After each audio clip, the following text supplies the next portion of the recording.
serão debatedores dessa mesa. Professor Carlos Arteste Simões, do Grupo de Trabalho de Ensino Médio, MEC Universidade.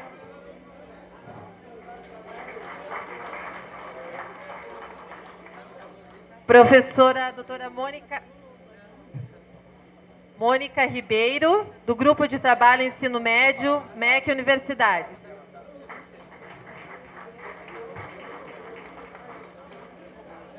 E ainda para compor essa mesa, gostaríamos de receber e chamar José Fernandes de Lima, presidente do Conselho Nacional de Educação e relator das novas diretrizes curriculares do ensino médio. Seja bem-vindo.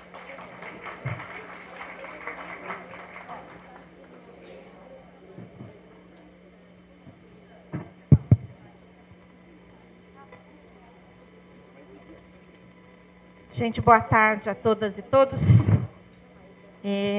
Essa mesa ela tem um caráter muito especial na nossa discussão, porque acho que desde o primeiro momento que nós começamos a pensar um conjunto de ações que deve se constituir o Pacto Nacional pelo Ensino Médio, e principalmente em relação à ação de formação, uma certeza nós tínhamos, de que nós teríamos a grande chance mesmo de fazer com que as diretrizes curriculares nacionais de ensino médio, que foram homologadas em janeiro de 2012, que elas ganhassem materialidade no interior da escola. Então, acho que esse é um grande objetivo nosso. Acho que é nós que representamos, né, um grupo de universidades, de pessoas, né, de profissionais, de docentes das universidades, das escolas de educação básica, que investiram muito do seu tempo na discussão das diretrizes curriculares do ensino médio, sabem da importância que ela tem, né, a centralidade que ela tem na discussão nossa hoje do ensino médio brasileiro. O ano passado, nós tivemos um seminário nacional do ensino médio em junho, no Ministério, chamado pelo Ministério da Educação. E eu tenho certeza que, um pouco antes, quando foi pensado esse seminário nacional, o ano passado, sobre o título do seminário era Ensino Médio Integral. Acho que uma grande parte de vocês aqui, pelo menos das secretarias de educação, participaram daquele seminário. E, para preparar aquele seminário, teve um grupo de pessoas, de professores das universidades, que muito contribuíram também na discussão das diretrizes e contribuíram com o relator, que está aqui, nosso querido presidente do Conselho Nacional de Educação, José Lima, e eu queria nominá-las, porque eu acho importante a gente sempre recuperar um pouco a história. Então, o texto desencadeador daquela discussão que nós levamos, toda a Secretaria de Educação, foram 500 pessoas que participaram daquele seminário, e todos os estados estavam presentes, todas as secretarias de educação, né, com mesas que deram conta de tratar o ensino médio em todas as suas perspectivas. E pessoas que, então, estão dialogando com a gente já há muito tempo, né? Quando eu estive na Secretaria de Educação do Paraná, há esses quase 3 anos que eu estou no MEC, com o próprio Artestes também, que esteve antes no Ministério da Educação, quando a Jaqueline Moll estava na CETEC, quando a gente discutia o ensino médio integrado. Então, eu queria dizer alguns nomes, alguns estão aqui, né, porque e outros não puderam estar, mas é o grupo que vem nos ajudando a fazer uma reflexão no Ministério em relação ao ensino médio. Então, são 2 grupos. O primeiro grupo, então, são de professores de universidades, que fazem com que a gente, quando vá, né, no caso, principalmente nosso, lá no Ministério, que fazem uma reflexão com a gente, para a gente não se perder daquilo que nós vamos fazer lá. Que são políticas públicas para todos. Então, eu queria aqui agradecer, em nome da Coordenação Geral do Ensino Médio e da Diretoria de Currículos também, a professora Mônica, ao professor Domingos, da Universidade Tecnológica, ao professor Celso Ferretti, que aqui também está, ao professor Juarez Jarez Dairel, da UFMG, que não está aqui hoje, mas amanhã estará conosco, ao Paulo Carrano, da Universidade Federal Fluminense, que acabou de entrar ali na porta. Ele estava esperando eu chamá-lo. A Denise Freitas, da Universidade Federal de São Carlos, que vem contribuindo com a gente também no diálogo com as licenciaturas. O professor Artestes, que mesmo tendo saído do Ministério da Educação por questões pessoais, continuou dialogando conosco. O Ronaldo do Pará, Ronaldo Lima do Pará, também está aqui. O professor Ocimar da USP, a professora Carmen da USP, o professor Gabriel da FEVAL, o professor Jorge da Universidade do Rio Grande do Sul, e acho que outros, o Dante da Universidade do Instituto Federal do Rio Grande do Norte, o professor Gaudêncio Frigoto da Universidade Estadual do Rio de Janeiro, a professora Maria Ciavata da Universidade Federal Fluminense, a Marise Ramos da Universidade Estadual do Rio de Janeiro também. Quem mais? E a professora Cássia Quenzer, né? A professora Cássia Quenzer que vem nos acompanhando também, às vezes não podendo estar presente nas nossas atividades, mas sempre vem dialogando conosco. O grupo da própria quando eu conto quantas pessoas são, mas o grupo que trabalha na coordenação do ensino médio, aqui representado pela Adriana Andres, a professora Rosa, a professora Graça, e aí o Ítalo, né, que também estava dialogando antes de ser coordenador do ensino fundamental, ele estava no grupo do ensino médio também. Posso ter esquecido algumas pessoas, mas não poderia deixar de falar dessas. E outro grupo de maior importância, não só para que essas diretrizes, que muitos desses contribuíram na discussão das diretrizes, tenho certeza disso. Na época, quem coordenava esse processo era o professor Artestes, mas o Gilson da Bahia, a Maica de Santa Catarina, o Fábio do Espírito Santo, o Hilde do Mato Grosso do Sul, a Cristiane, antes Larissa e agora a Cristiane de Tocantins, a Ana Célia da Paraíba, o Paulo de Sergipe, o João e a Fabrícia de São Paulo, a Maria Guadalupe do Rio Grande do Sul, com a Vera também, a Merina do Paraná, o Jorge de Minas Gerais, a Patrícia do Rio de Janeiro, a Darilúcia do Mato Grosso, a Raquel de Pernambuco,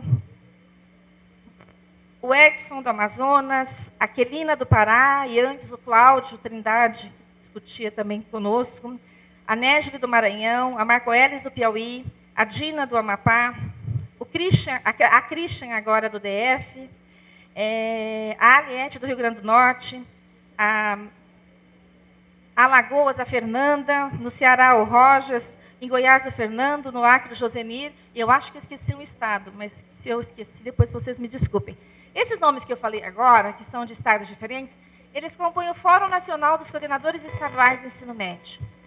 Tudo que a gente está discutindo nesse seminário não é nada estranho a esses coordenadores, porque foi o ano passado, um ano de grande discussão, né, no interior deste fórum, e de grandes contribuições. Então, tudo que o Ministério da Educação está desenvolvendo agora, ele trabalha com esses dois grupos. Um grupo que vem das universidades, dialogando conosco, nos fazendo refletir sobre o trabalho, né, e as secretarias estaduais, que vem dialogando conosco, que a gente entendendo cada dia mais as suas especificidades, né? O que cada estado precisa, qual é a grande dificuldade de cada estado, né?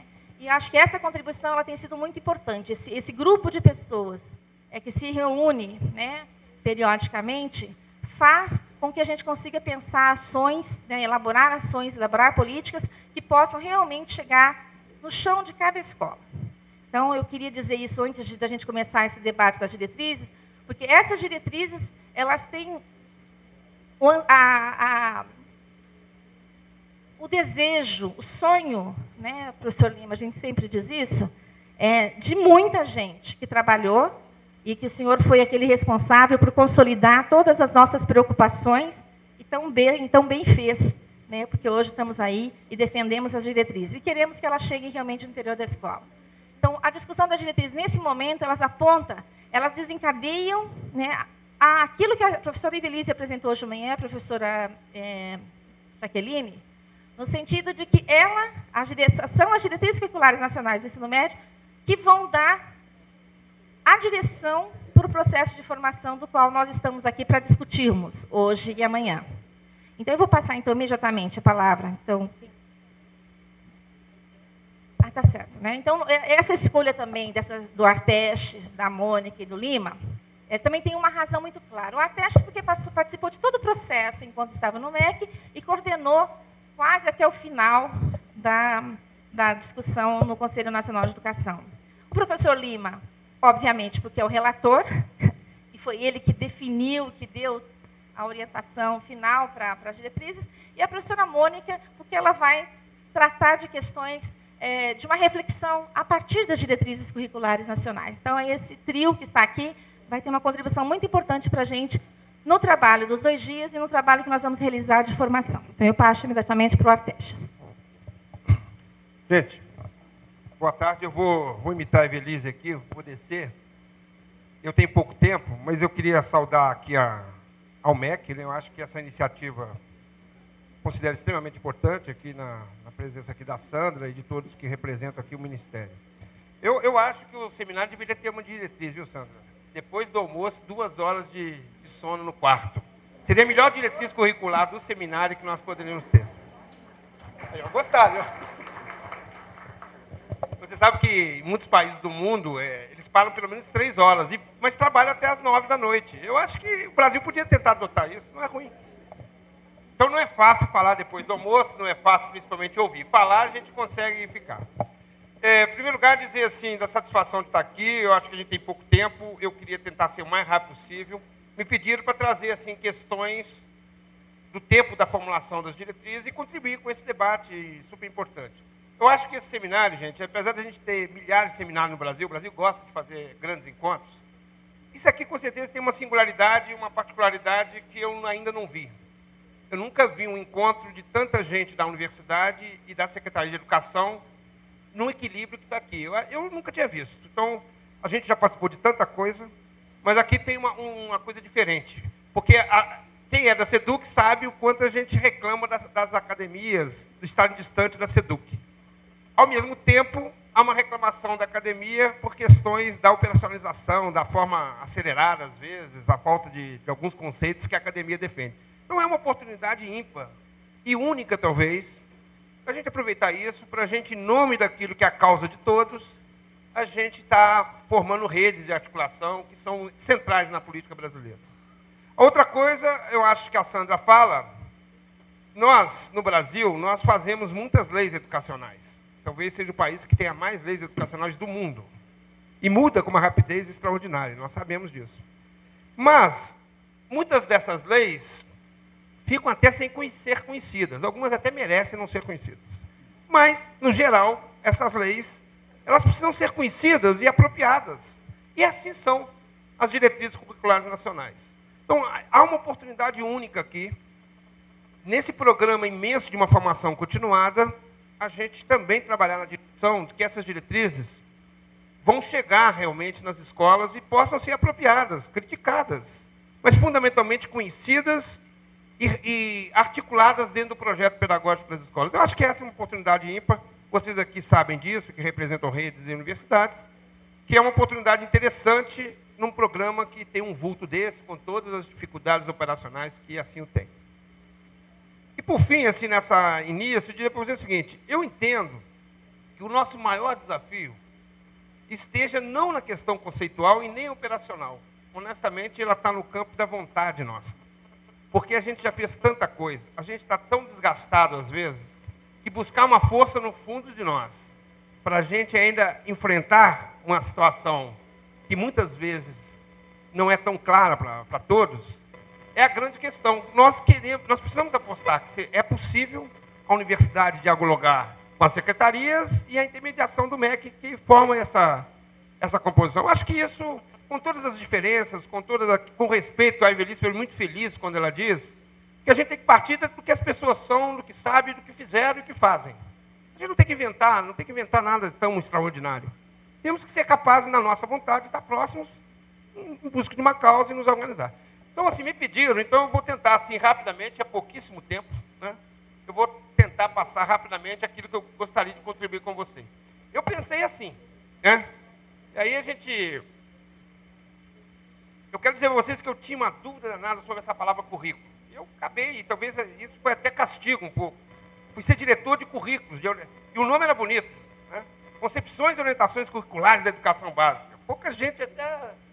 Esse nome não ficou nem conhecido. Mas uma coisa que eu aprendi, tive de estudar um pouco e queria trazer aqui, qual é o lugar do currículo. Porque o Brasil, desde a redemocratização em 85, o Brasil tinha uma dívida tão grande que ele tinha duas coisas que chamavam muita atenção. Era a exclusão de muitos, e, portanto, você tinha que universalizar o acesso. E a outra coisa é que você não tinha infraestrutura para fazer as escolas que você precisava fazer. Então, a gente tem um valor e dá um valor necessário às condições para garantir a universalização e garantir, mais tarde, a discussão da qualidade na educação brasileira. E a questão do currículo, ela pode também ser dizer o seguinte: o currículo não serve para nada.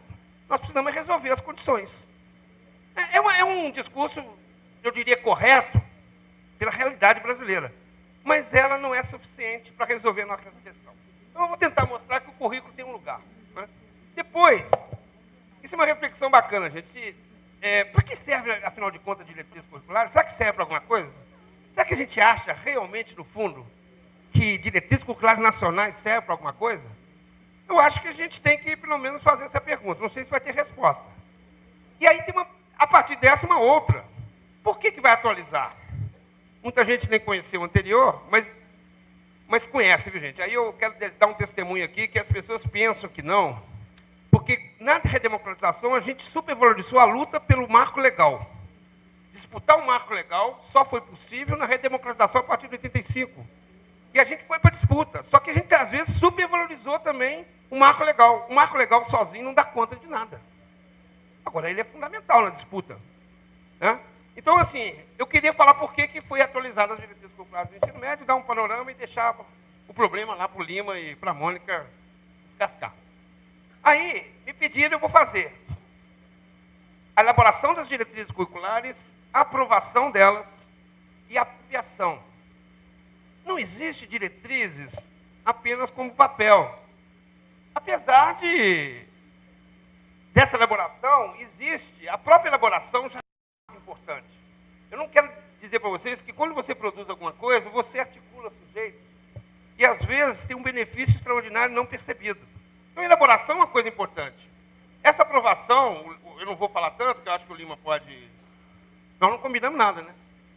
Eu tenho a virtude de falar primeiro, eu vou empurrar tudo para eles, que eu não quero falar, vou passar para eles. E essa ideia da apropriação, será que chega na escola? Como chega na escola? Chega como? Cada lugar que esse papel vai passando, porque é gozado, porque por trás de toda lei tem um conceito. Disputa conceito. Só que você vai embolando, vai se tornando uma lei geralmente híbrida, com vários conceitos diferentes. E cada lugar que essa lei, esse marco referencial cai, ela é apropriada de forma diferente, cada um entende de um jeito e vai fazendo uma apropriação. Essa apropriação é essencial para a gente discutir no campo da SEDUC, da academia, da universidade, e fundamentalmente no campo da escola, da comunidade escolar. A escola não é um ente, é um ente vivo, tem pessoas, comunidade, tem até estudantes. Até estudantes deveriam conhecer as diretrizes curriculares no Brasil. E aí eu vou trazer, assim, pontuar questões relevantes que eu acho que as diretrizes enfrentaram. É um pouco isso. Vou tentar.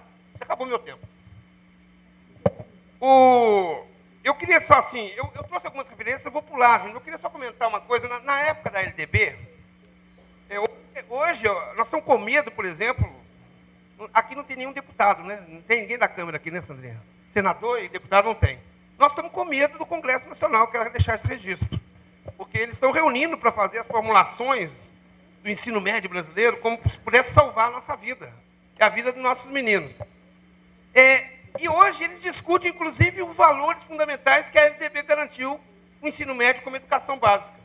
Numa época que a gente reconheceu a exclusão, reconheceu que não bastava o acesso, era preciso da qualidade no ensino médio, e era, fundamentalmente, a ideia de que o ensino médio, e aí eu vou falar uma coisa gozada, que o Saviano vai trazer assim, a palavra é ruim, a ideia de desinteressada, mas eu quero confessar aqui publicamente que toda vez que alguém pergunta, mas para que serve mesmo o ensino médio?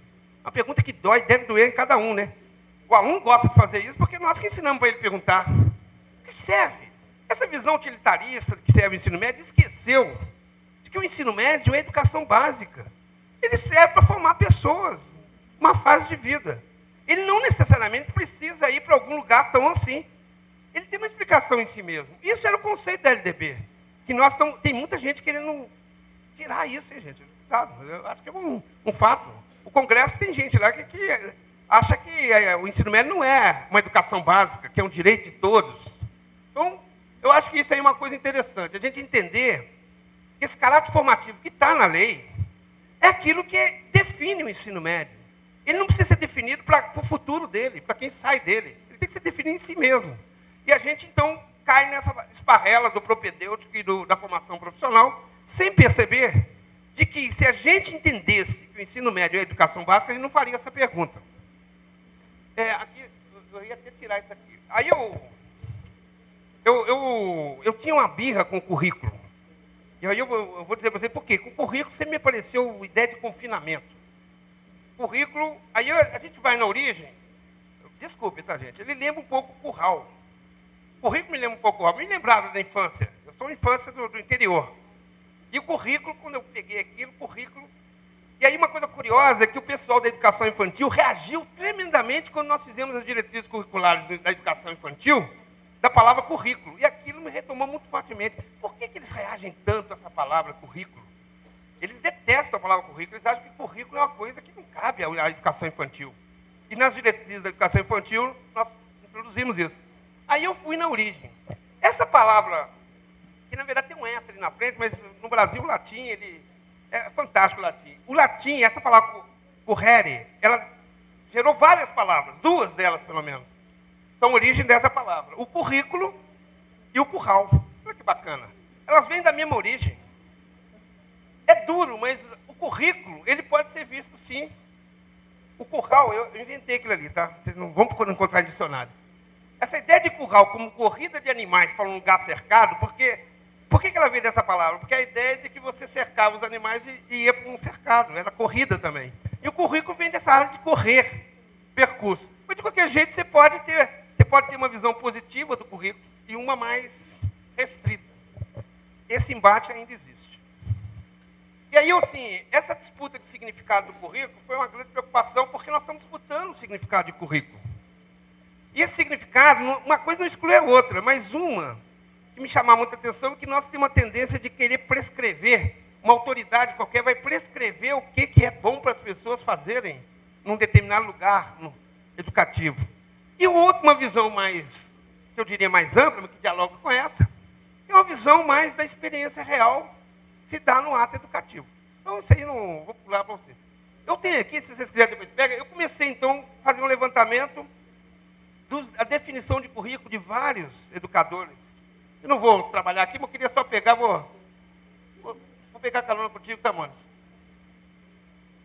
Nós temos aqui vários conceitos interessantes de currículo que articulam as duas disputas de significados. As duas estão implicadas uma na outra.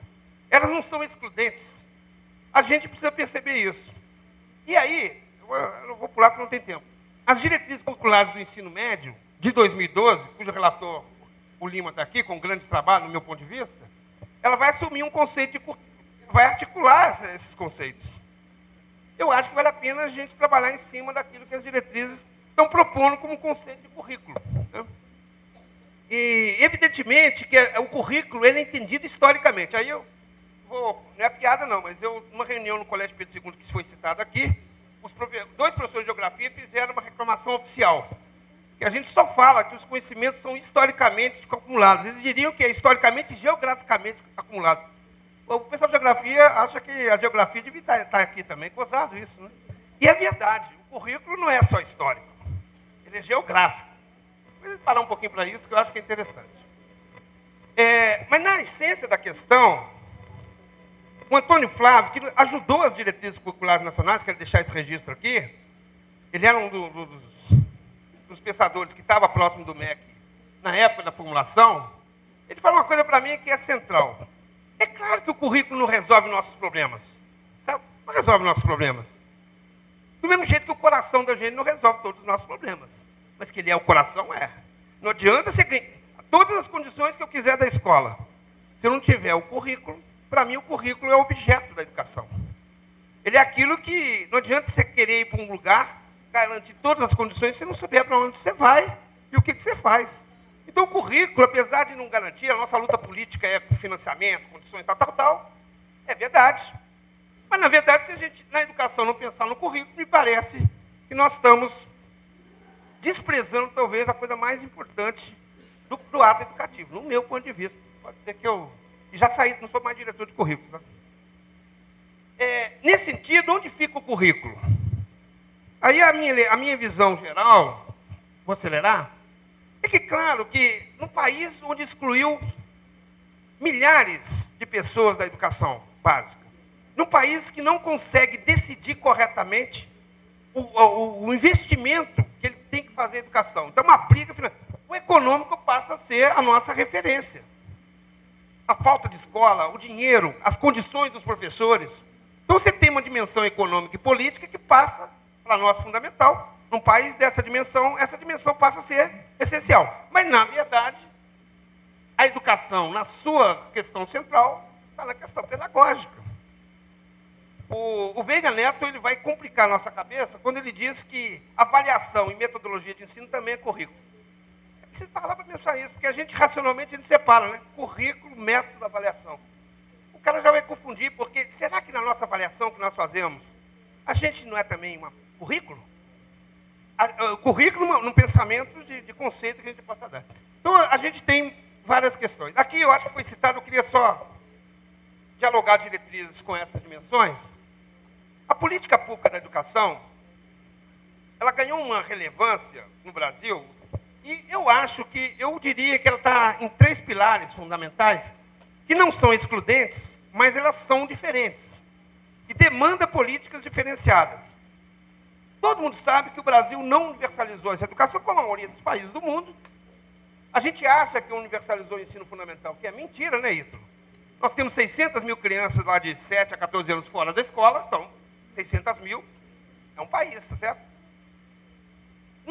É claro que de 15 a 17, 1 milhão de tantos, e de 5 a 6, de 4 a 6, lá outra 1,5 milhão.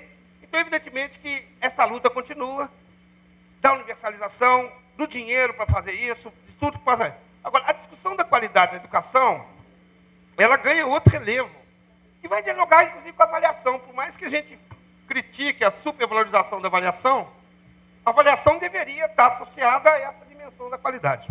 Estão pedindo para me acabar. E a exclusão? Então, vamos pular aqui. Então, vou tentar fazer uma síntese e deixar os elementos que eu propus fazer para vocês. Primeiro, que o Conselho Nacional de Educação, ele define, e aí eu queria chamar a atenção o seguinte, toda diretriz curricular, que é uma prerrogativa do Conselho Nacional de Educação, só que a lei diz que o MEC formula e o Conselho vai discutir e vai aprovar. Essas diretrizes, elas têm o formato de um parecer e de uma resolução. Tinha muitos educadores no Brasil que achavam que o que valia a pena era só o parecer. Nós nem lemos, porque também o cara faz 80 páginas, né, Lima? 80 páginas de parecer, 90, 100. A maioria das pessoas pulam direto para resoluções que é mais normativa. Mas é no parecer que eu acho que tem um debate central da disputa conceitual, daquilo que a gente entende do processo educativo. É ali que nós teríamos que encontrar nossas diferenças e tentar acertar um pouco isso. Por que atualizar, né? Então, as diretrizes lá estão lá. A década de 90 fez rapidamente todas as diretrizes.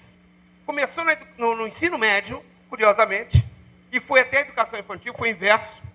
E nós vimos o seguinte, tem 17 anos da LDB, como o Brasil cria lei todo dia, e hoje deve estar sendo criada uma outra, e sendo homologada neste instante, nós temos várias alterações da lei. Esse é o perigo hoje da Comissão do Congresso. Vamos criar outra lei, possivelmente, para mudar a LDB. A LDB já foi mudada, eu acho que existe, salvo o melhor juízo, em torno de 20 ou 22 leis de alteração da LDB no Brasil, relacionadas ao currículo. A previsão, as próprias DCN de 98, ela é uma previsão de renovação, ela tem um prazo. Nenhuma diretriz se sustenta por muito tempo. Essa ideia das políticas do Estado que a Jaqueline falou, a ideia é o seguinte, é que você, quando você formula uma diretriz e a reatualiza, você dá uma dimensão maior do que simplesmente um governo, é claro. E ela vai enfrentar questões conflitantes da DCN anteriores. com a ideia de uma concepção de educação e sociedade. Nós temos que compreender que embate é esse. Mesmo que a gente não queira assumir a posição de lá e de cá, eu acho que a gente tem que ter tranquilidade em dizer que a gente não está começando do zero. O Brasil teve embates em toda a legislação brasileira, teve embates de concepção, ganhou uma parte, perdeu outra e vai assim. Uma outra coisa importante, que eu acho que esse seminário ele é uma parte disso, é ampliar essa legitimidade, porque essa lei sem... Esse é um tipo de lei, não é uma lei, mas é uma regulamentação da lei, exigida na lei, né, a regulamentação das diretrizes curriculares, que se não tiver legitimidade mais ampla, ela não perde todo o sentido. Porque ela tem sentido se as pessoas se apropriarem dela. Essa discussão do ensino médio e tal, eu vou pular um pouco aqui. Vou fazer só um comentário geral, gente. Eu fiz um levantamento rapidinho aí, vocês depois sabem, tem muito mais do que isso, mas de onde se partiu? Não se criou diretrizes a partir do nada. Desde a LDB até agora, eu só estou citando aqui, ó, de 96 a 2002, coisas que lidam com o currículo diretamente. E aqui está uma referência de onde partiu. Aí muita gente criticou as diretrizes porque ela vai listar um punhado de coisa para fazer. Não foi ela não cria lei. Ela apenas pegou da legislação brasileira, o que se diz que a legislação brasileira diz. Quando a gente toma consciência disso, a gente cai para trás. É isso tudo mesmo. É a lei que está dizendo, não foi as diretrizes que criaram isso. Foi a própria lei brasileira que criou coisas para que o ensino médio fosse obrigado a fazer. Eu queria só fazer um comentário aqui rápido.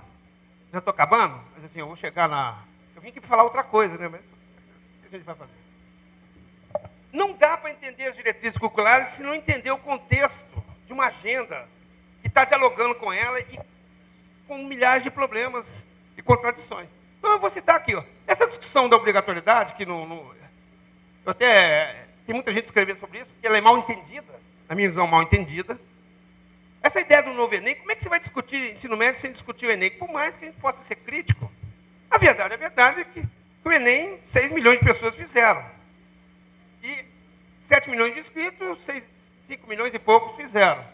E mais do que isso, essa política de querer obrigar o Enem como obrigatório. Não dá para discutir, esse é um cenário que está posto. A Política Nacional de Formação de Professores, a Evelise falou, isso aqui é um vexame brasileiro, eu não gosto nem de comentar, né? Porque a gente está num seminário assim bacana. O Plano Nacional de Educação é um vexame para nós. Só está faltando 6 anos para a gente começar a fazer o outro. Então, mas vamos, acho que não estou querendo fazer crítica, estou só dizendo que no Plano Nacional existe uma agenda para o ensino médio, existem metas para o ensino médio. Eu acho que a gente está no cenário. Essa ideia do custo ao aluno é uma coisa importante também, porque falar em qualidade, não saber quanto custa, e custa, qualidade custa. Né? Aí as nossas diretrizes é parte de uma agenda. Essa ideia do programa Ensino Médio Inovador é uma estratégia, é um programa para incentivar algumas coisas. E esse diálogo do programa com as diretrizes, eu acho que é o potencial mais importante, na minha visão, para você avançar. Eu acho que o MEC está certo. E tem essa sombra aqui do Pronatec, vamos ser realistas. Nós temos uma sombra escura aqui, que diz que é política do ensino médio. Diz. Tem gente que acredita que profissionalizar todos os jovens no Brasil resolve o nosso problema. Eu já vi aqui, para concluir. Aqui é um susto para nós. Quem é que dá parpite, mineiro parpite? Quem é que dá palpite para o currículo, para dirigir currículo? É tanta gente que eu fico impressionado como é que ainda a gente entende alguma coisa, porque cada um dá um palpite. E eu estou falando aqui no âmbito nacional, o Congresso, com as 2 comissões de educação aqui, e as leis que aprovam, o próprio MEC gosta de dar uns palpites, tem que dar mesmo, mas ele não faz lei, mas ele vai induzir também o currículo. O Conselho Nacional, que deveríamos estar valorizando mais, ele não cria lei, mas ele regula, e a regulação vai implicando um munhado de coisa. E aí, a esfera estadual. E lá no fundo, você tem uma escola lá, pobre coitada, que cai em cima dela 500 mil coisas, e nós que temos que gerir, nós da SEDUC, gerir essa rede com tanta coisa, cada dia aparece uma. Não existe ninguém do Brasil que conhece a lei educacional de ponta a ponta. O cordão é mais ou menos entende, decorou tudo aquilo, artigo 42, que é um perigo, né, Chico? É um perigo. Então, assim, esse cenário, estão querendo que eu acabe mesmo. Esse cenário é um cenário ruim pelo seguinte, dá mais 5 minutinhos aqui. A década de 90 fez diretriz para quase tudo, quase tudo. Alguns podem discordar dos conceitos que estão por trás, mas tem uma estrutura que o governo mais recente resolveu assumir de atualizar. E assim o fez. Tem muitas diretrizes, e não são só essas, né? Eu acho que essa publicação que está sendo feita, deve sair agora, ela vai trazer diretrizes gerais da educação brasileira. Agora, a gente precisa conhecer que uma coisa está ligada à outra. Tá certo? Então, essa sequência aqui é bom a gente conhecer. Ela foi exatamente invertida na década de 90. É uma curiosidade, mas não dá tempo de falar sobre isso. Aí eu queria só, fotograficamente, passar algumas informações para vocês. A elaboração dessas diretrizes, ela começou com a comissão no Conselho Nacional, apesar de, desde 2007, pelo menos que eu acompanhei, essa discussão da atualização das diretrizes era a pauta do Conselho e do MEC. Então, vamos discutir a atualização, mas ela vai se efetivar gradativamente. Tanto que nós aprovamos as diretrizes em 2009 da educação infantil, em 2010 do ensino fundamental, as gerais também em 2009. E aqui aconteceu uma coisa interessante. Essa comissão, então, assumiu o compromisso. Às vezes a gente esquece, eu não sei se é bom ou ruim, eu acho que é ruim. O Conselho Nacional é um órgão assessor do MEC. Ele já foi autônomo, não é? Já foi mais autônomo. Depois, se você quiser comentar sobre esse tema. E aqui surgiu a comissão que trabalhou com isso. Mas aí eu vou contar um segredo para vocês, o Lima que me desminta. Na verdade, quem trabalha mesmo nessas comissões é o cara aqui, esse cara aqui, ó. Esse relator que trabalha, que é ele que é o responsável de articular e formalizar. Os outros fazem reuniões para validar o que o cara está escrevendo. Então, tudo bem. O MEC é obrigado a fazer um documento, gente. Isso não sai só do Conselho Nacional, que é um órgão assessor, é do MEC também. O CNE é do MEC. O documento preliminar encaminhado pela SEB, ele foi em agosto de 2010. E aí começou uma interlocução pequena, perto do tamanho do Brasil, mas grande, porque articulou muitos atores, não foi pouco. E aqui está mais ou menos o que aconteceu. Só teve uma audiência pública, em outubro de 2010. É uma das audiências que foi muito concorrida. Ela teve pelo menos mais de 200 participantes. E teve uma elaboração conjunta, a partir de todas as contribuições que vieram, pesquisadores da Amped, o pessoal do Fórum do Ensino Médio, todas as interlocuções que houveram, nós tínhamos feito uma estratégia de encaminhar esse projeto para todas as escolas. Não chegou. É difícil chegar.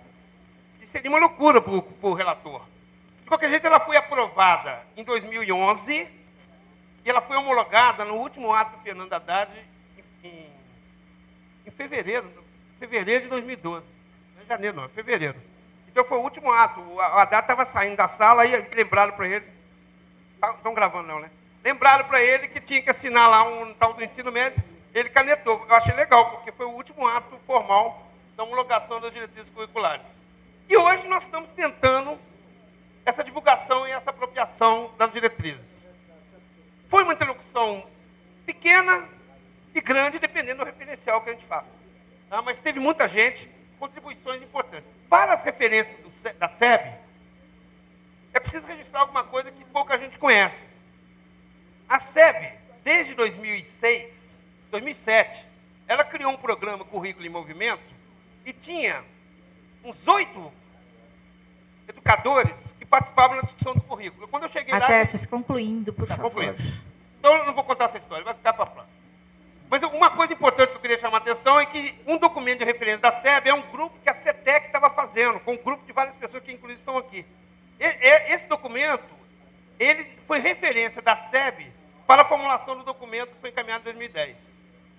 Concluindo, as questões que eu considero relevantes que as diretrizes enfrentaram, acho que a Mônica tem mais condições de falar do que eu. Primeiro, as DCNs elas vão fortalecer essa finalidade formativa e vai trabalhar com a centralidade dos diversos sujeitos do ensino médio. Isso é novo, apesar das anteriores também falar em sujeito. Mas ela vai tentar articular com todos os sujeitos do ensino médio. Ela vai retirar, aí uma dúvida danada que as pessoas usam, ela retirou a ideia de competências como organizadora do currículo. isso tem uma discussão boa. Se vocês quiserem enfrentar aqui, tiver tempo, nós podemos enfrentar. Por que que as diretrizes retiraram as competências como organizadora do currículo? Não que ela não quer pessoas incompetentes, nada disso. Mas era uma orientação geral e que a gente pode enfrentar aqui no conceito. Reafirmou, aqui uma curiosidade, estou acabando, Sandra. As áreas do conhecimento, eu brinquei aqui agora mesmo, é o seguinte, houve uma discussão no Conselho grande de tirar as tecnologias das áreas.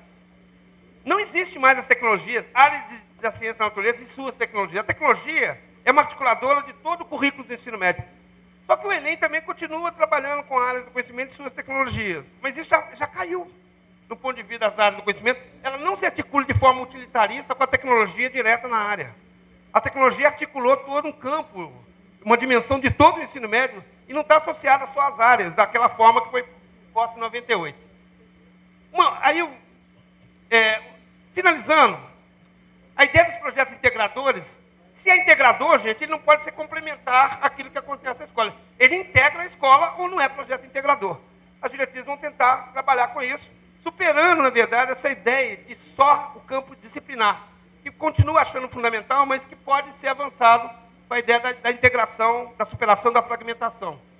E a revalorização do projeto pedagógico é o que valorizou muito essa discussão, que é uma coisa, um feitiço no Brasil, né? O PPP. E essa aqui é a novidade, que pouca gente sabe como que trabalha com isso. Essas dimensões constituintes do ensino médio, o trabalho de ciência, tecnologia e cultura, eu pediria a Mônica para trabalhar sobre isso. Aqui estão os sujeitos, que a diretriz vai reconhecer. Aqui estão os pressupostos. São 5 pressupostos fundamentais para as diretrizes. Podemos falar depois. O que as diretrizes achavam que eram os problemas para fazer o que ela estava propondo, está aqui. Né? E como ela trabalha com alguns valores da organização curricular. Acabou meu tempo. Eu queria só terminar dizendo para vocês o seguinte. Eu acho, gente, que independente da algumas divergências de conceito, a gente não tem como não fugir. Enfrentar as diretrizes significa repensar um projeto educacional, pensar o que o currículo faz nisso e como que a gente chega na escola e organiza a escola nessa perspectiva. Então, eu queria dizer da importância que tem a academia, a universidade estar aqui presente com a SEDUX. Eu acho que é um diálogo super fértil. Se a gente tiver vontade, tiver tolerância, a gente pode construir uma coisa, um cenário que ainda o Brasil não construiu. Obrigado e desculpe aí pelo tempo.